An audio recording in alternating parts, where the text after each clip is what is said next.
National Weather Service in League City has issued a severe thunderstorm warning for northwestern Galveston County in southeastern Texas, northeastern Brazoria County in southeastern Texas, southeastern Harris County in southeastern Texas, until 4:45 p.m. Central Daylight Time.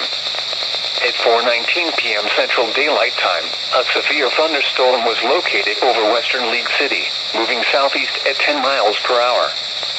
Hazard, 60 miles per hour wind gusts and nickel-size hail. Source, radar indicated. Impact, expects damage to roofs, siding, and trees. Locations impacted include League City, Texas City, Friendswood, Alvin, Dickinson, Lamarck, Santa Fe, Webster, Hitchcock, Southern Clear Lake, Backcliff, and San Leon. For your protection, move to an interior room on the lowest floor of a building.